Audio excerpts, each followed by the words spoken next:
And this is a good news story. It doesn't start out as good news, but we get there. So get pumped for that. I'm not sure if everyone has been paying attention to this. Now, obviously, I'm excited about this story. It's about higher education. So I was like, I have to talk about this. I have to cover this, obviously. But I don't know if you guys were aware. Let me put this like that. But employees at American University, not the faculty, the staff, just want to make that clear. Administrators, counselors, like what I was an advisor, they have decided to go on strike.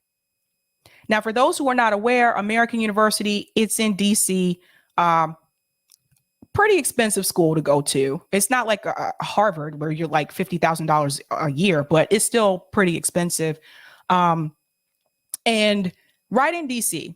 Now, I have this video here that I want to show you first about the strike and why they are on strike. And I have some good news about this as well. But the reason why I want you to see this video is because they're actually interviewing here and they're going to ask them what their salaries are. And I want you guys to hear this because I think sometimes that people assume that those of us that have master's degrees and are working in higher ed, that we are you were doing well financially, right? And I've told you guys before, that's not necessarily the case unless you're like a dean, right? President of the university. The staff, we don't make that much. You'd be surprised. So this video is it's by Salary Transparent Street. So it's a channel here on YouTube, and it says Union Strike at American University, Washington, D.C. Listen to what they say in reference to their salaries. And I'm going to chime in here and there. This is Hannah Williams from Salary Transparent Street. We're at American University in Washington, D.C. Union workers here have been protesting since Monday for fair wages. Let's go talk to them. I'm a circulation services specialist at the university library here. How much do you make? I make about $40K. How long have you been working here? A little over a year. I actually got my bachelor's here and my master's of science here. Are you protesting today? We're protesting here for better wages and better benefits for all of our staffers here. A lot of people here make under $40K still. People have to pay a lot of money for health care. We're asking for better health care benefits. Many people are just asking to be able to afford to live here in the city. A lot of people have to commute over 90 minutes away just to, make ends meet. And people here just want to not have to choose between paying rent or buying their groceries. I'm an AUX instructor and a first-year advisor. How much do you make? I make $55,000 a year. How long have you been doing it? This is my first year at American University, but I've worked at other universities in the past. I have a master's in English TESOL, and then I have essentially ABD in linguistics from Georgetown. Any student loan debt? I have $170,000 of student loan debt. Why are you protesting today? Partially for myself, a lot for my students. If we don't make good money and we can't be there for them if we're not able to live in this area, and also for my colleagues who make less than 40 grand a year in DC. This unit, there are lots of people who just don't make enough money to live nearby, and if you can't live where you work, this school costs 50 grand a year. You can't even pay them that. Come on. What are you asking from American?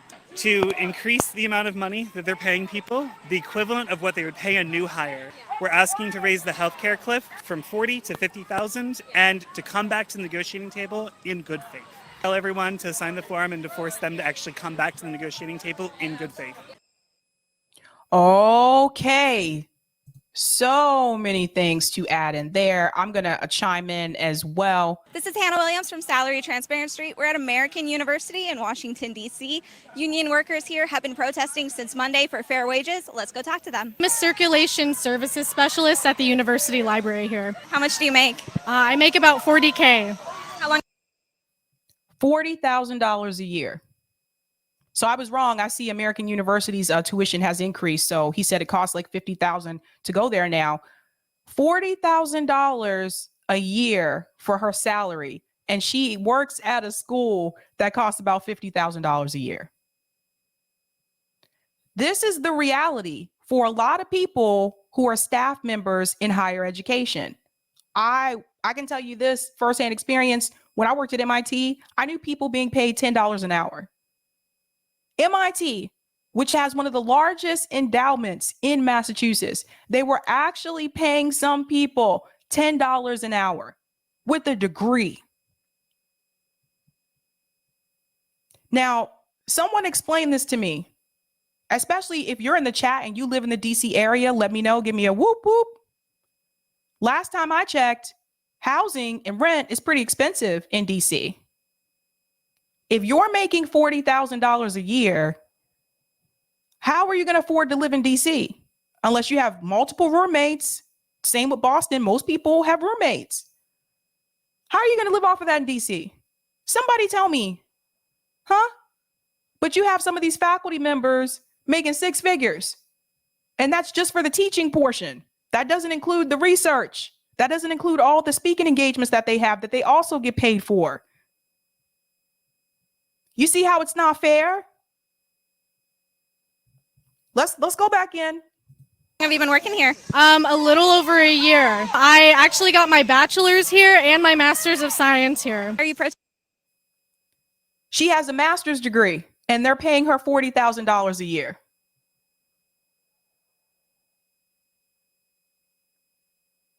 I can't make this up. This is something I was trying to tell people who didn't work in higher ed. I was trying to tell them, you'd be surprised at what they're actually paying the staff members. Master's degree, $40K. protesting today? We're protesting here for better wages and better benefits for all of our staffers here. A lot of people here make under 40K still. People have to pay a lot of money for health care. We're asking. A lot of people make under 40K at American University. This isn't like some low-ranked school. You see the problem? When I worked at Boston University, I knew people making $30-something thousand a year at BU. What? For better health care benefits. Many people are just asking to be able to afford to live here in the city. A lot of people have to commute over 90 minutes away just to, make ends meet. And people here just want to not have to choose between paying rent or buying their groceries. And this is a common story. People want to be able to choose between, or not have to choose between paying their rent and paying for their groceries. And she's right. I've had friends that have worked in DC. They couldn't afford to live in DC. So some of them lived in Maryland, some of them lived in Virginia, and then you have to deal with the traffic on the Beltway, and it's not a fun commute. But they have to live further out because they can't afford to live in the city. This gentleman here, he's a AUX, an AUX instructor, and a first-year advisor. That position most likely requires a master's degree. Just telling you from experience in higher ed. Listen to him. UX instructor and a first-year advisor. How much do you make? I make $55,000 a year. $55,000 a year. And this is what people don't understand when they tell us that we shouldn't have gone to grad school to get more student loan debt. Look, I totally get it. But what you have to understand, for some of these professions, if you want to move up, you have to go back to school. You have to get a master's degree. Higher ed is one of those fields. If you want to move up, you have to have a master's degree for a lot of those positions. Otherwise, you'll stay at that entry-level role. How long have you been doing it? This is my first year at American University, but I've worked at other universities in the past. I have a master's in English TESOL, and then I have essentially ABD in linguistics from Georgetown. Any student loan? Look at all the credentials. He has a master's in linguistics. Linguistics is not easy. I took a linguistics class in undergrad. I was like, the fuck is this? Like, seriously. But all of the credentials he has, $55,000. Debt. I have $170,000 of student loan debt. Why? Okay, this is my point. $170,000 in student loan debt. He's being paid $55,000 a year. This is why that $10,000 to $20,000, this is what I was trying to tell you guys. That don't really, it'll help him a little bit. but over $170,000 in student loan debt, and his salary is $55,000 a year. And I have seen this over the years with my former students. I noticed the same thing was happening. I mean, it happened to me too. I don't have 170,000, but it happened to me too, where the salary that you're being offered is not high enough for having a master's degree. But they can get away with it because they know that you need to have the master's to get the job. That's how this works. I don't know if this guy is going to be able to pay off $170,000 of student loans, not with that salary. And this was happening to my former students. They were graduating. I worked with the career coach, so I saw the job placements. I saw where they got jobs. We kept track of all that stuff for data purposes. So I saw where they got jobs and I saw the salary offers, and that it blew my mind. These kids are graduating from Boston University, and this is what you're offering them for salary. And these kids got $60,000, $70,000, $80,000 of student loan debt. There's no way. And you want them to live in Boston? The bubble is bursting, ladies and gentlemen. Why are you protesting today? Partially for myself, a lot for my students. If we don't make good money and we can't be there for them if we're not able to live in this area. And also for my colleagues who make less than 40 grand a year in DC. This unit, there are lots of people who just don't make enough money to live nearby. And if you can't live where you work, this school costs 50 grand a year. You can't even pay them that. Come on. What are you asking from American? To increase the amount of money that they're paying people, the equivalent of what they would pay a new hire. We're asking to raise the healthcare cliff from Oh, look at that. Healthcare is involved. 40 to 50,000, and to come back to the negotiating table in good faith. Tell everyone to sign the form and to force them to actually come back to the negotiating table in good faith. You guys have me cracking up in the comments section. I'm looking at some of these comments. You guys are like, what the hell?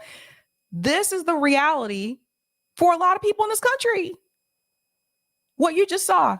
So that's why they're on strike, and I don't blame them. And if you're watching this and you work at a higher ed institution and you feel like you were underpaid, and there's probably a good amount of you that are, and you feel like you're not getting the benefits that you should get, here's my advice to you. I'm not in higher ed anymore. I left in January. I said, fuck this.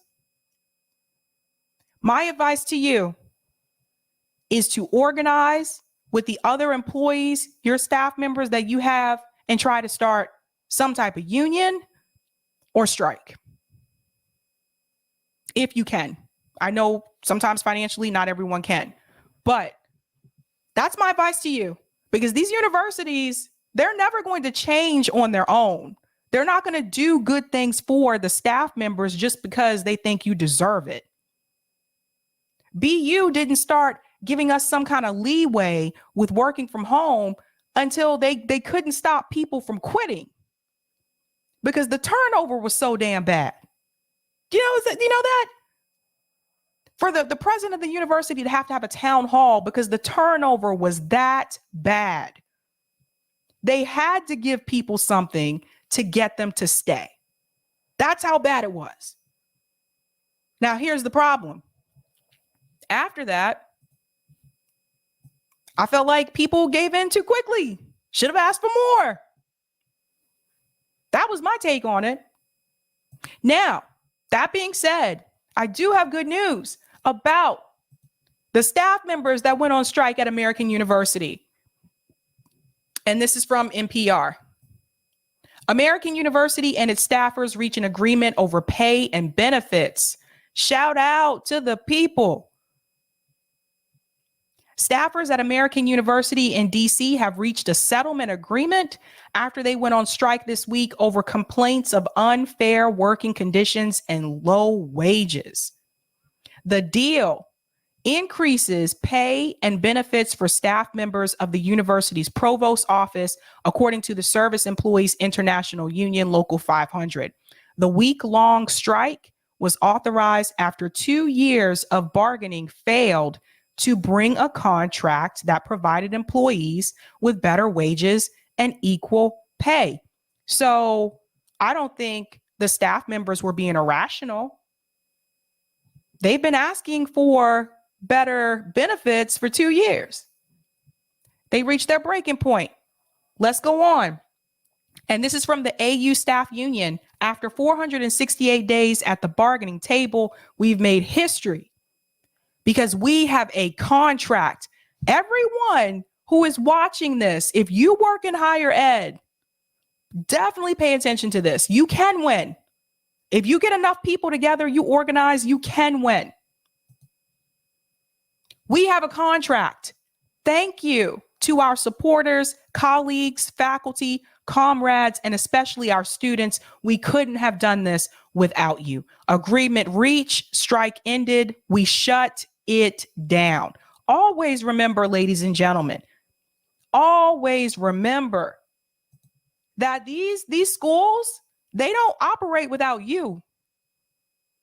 They can have all the faculty members that they want, but especially for those of you that work in these administrative roles like I did, the university does not function without administrative assistants. It doesn't function without the academic advisors. It doesn't function without the people in the admin roles. It doesn't.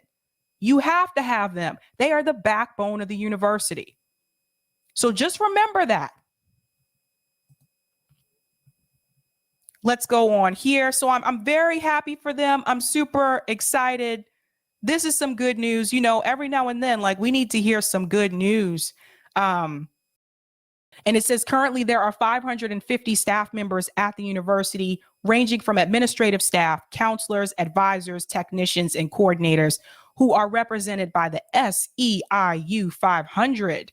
More than 91% of Americans' university staff voted in favor of the week-long strike. This is awesome. And here's some of the benefits they get. An SEIU spokesperson says the agreement provides full-time workers with raises between 7.5% and 13.5%. Guys, at BU and MIT, the most I think I ever got was maybe 2.8%. And MIT, when I worked there, they had a flat raise. Everybody got the same. It was that flat 2%. They were being cheap. At one point, they used to do a cost of living wage. They got rid of that. So 7.5% and 13% over 2 years, and lowest paid workers will receive upgrades and additional increases. Now, I got to say this as well.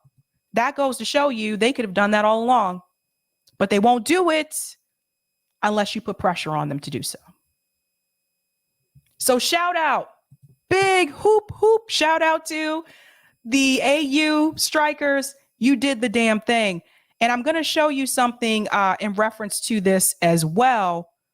They brought up the issue of renting, and I want to show you a quick vid really quick. Rent is steadily increasing in the United States. So for the young woman making $40,000 a year in DC, what is she supposed to do if her salary is not increasing to adjust for the high cost of rent? And it turns out it's not just happening in cities like DC and Boston. It has also now made its way down south. Oh, yes. Let's listen to it. Tonight, skyrocketing rents, forcing a growing number of Americans to think twice about where home is. Definitely feeling priced out of Boston in general. It was 3.5 thousand, which is now 6.8. From coast to coast, rents are rising at the fastest pace in decades. A real estate research firm reporting a record 11.3% increase nationwide. The biggest 11.3% increase. By the way, this video came out this year. But the economy's doing great, right? Isn't that what they're telling us? Right? We have all these job vacancies. spikes hitting the South, where many moved post-pandemic, enticed by remote work and warmer weather. Florida, home to the top 3 cities where rents have risen the most. Naples on the Gulf Coast, averaging a 39% spike during the pandemic. Just a few hours south, Evan Ross faced a brutal wake-up call when his Miami Beach landlord told him rent was nearly doubling. That should be illegal. That should be freaking illegal. How do you double rent during a pandemic? Again, a lot of these cities have no such thing as rent stabilization. They have done away with rent control. What do? There's no accountability. Either pay $6,500 a month and pay it every month, or if I paid the entire year up front, I could write one check for $72,000, which would be equivalent to $6,000 a month, and they would accept that. He and his wife wanted to buy a home, but with home values and interest rates pricing them out, they're now trying to rent elsewhere. So no matter where you're looking, though, you are anticipating a pretty hefty rise. There is no question we will be paying more in rent than we ever have before. It's just a question of where we'll go and what we'll sacrifice. Oh, but just give people $10,000 to $20,000 cancellation of their student debt. That'll be great. Where is this $10,000 and $20,000 home that we're supposed to buy? In my state, that's not even enough for a down payment. This is how people become forever renters. In Texas, the fight to find affordable options getting tougher too. Dallas rent spiking 21% over the last year, according to Realtor.com. We have so many people moving to Dallas and we don't have enough apartments. Realtor Story Farrell recommends renters work with an apartment locator to find the best deal or consider staying put. For even with a rise in rent, it's likely cheaper than finding a new property with the same amenities. I can't tell you how many times just this month of April that I've had a client, okay, I'm going to apply for it. Okay, let's do it. Let's do it. They go home that evening and it's gone. And even Dallas, guys, even Texas, nowhere safe. Nowhere safe anymore. And nothing else that they're looking for is available. With experts forecasting rising prices through this year, keeping home where the heart is could cost you. Morgan Chesky, NBC News, Dallas. It's where the heart is, all right. So you guys see the problem? Canceling $10,000, $20,000 in student loan debt, that's a drop in the bucket when you compare it to the larger economic issue that we have in this country. Used to be you move south because lower cost of living, right? Even down south, even they're dealing with it now. Where do you go?